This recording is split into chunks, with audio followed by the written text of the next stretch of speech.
Hello, hello, hello. This is me, Stephen Lee, your humble, gracious guide on another transmission of the Black Wall Podcast.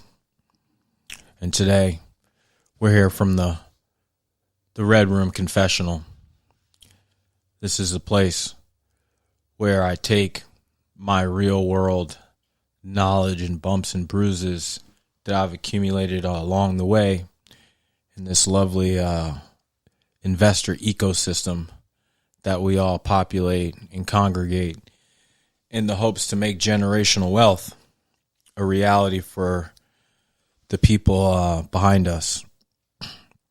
And so here in the Red Room Confessional is a place where I allow my losses, so to speak, to become everybody else's lessons.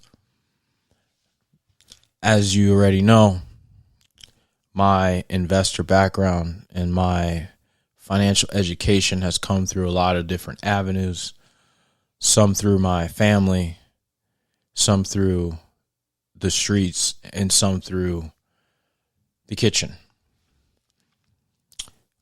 Well, we're here in the Red Room Confessional. We're only here to talk about the losses that were experienced that were necessary in order to become the investor and to be able to see problems as opportunities for solutions that I have now, that mindset. It was built through real life trial and error, as well as team building and fucking up.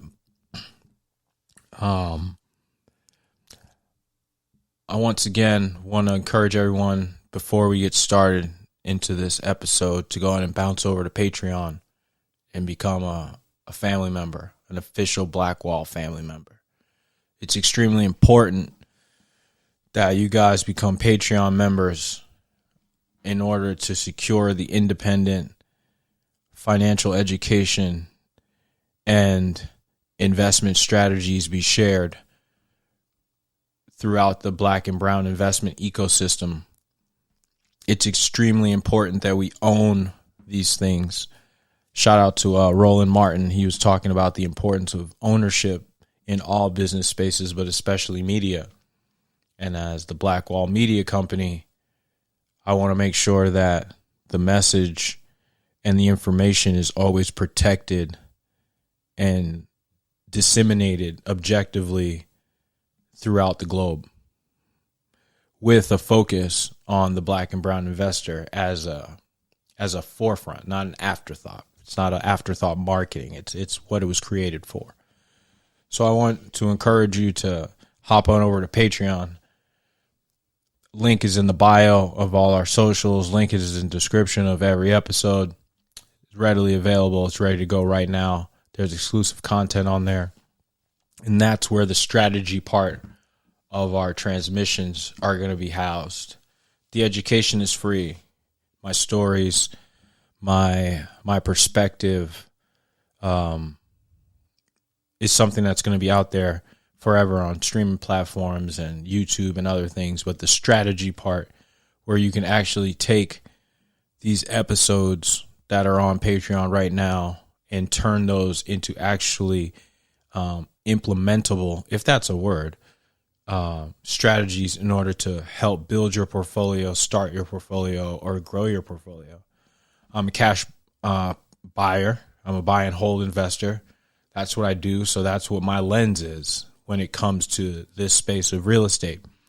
So if that's something that interests you, on how to purchase properties in cash, how to renovate them on the cheap, and put that sweat equity in to help build your overall equity in your portfolio, this is something for you. And our Patreon will be a great place for you to add and put some more tools in your investor shed, if you will.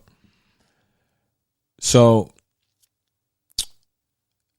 today's confessional is going to be about a time that I really almost fucked up bad. Like it was bad. And I guess the term or the saying, no good deed goes unpunished, would be applicable and perfect for this. installment of the confessional. So can't really remember the year, but it's definitely pre-COVID. And it's right before my mom dies. So what's that, like 18, 19, somewhere in that range. And myself and my partner at the time, Jen, who's Lily's mom, we went ahead and we were just gobbling up real estate at this point. We just were anything in Ohio that wasn't nailed down. I was looking on Craigslist every day. I was looking at real estate, tax sale auctions. I was just everywhere.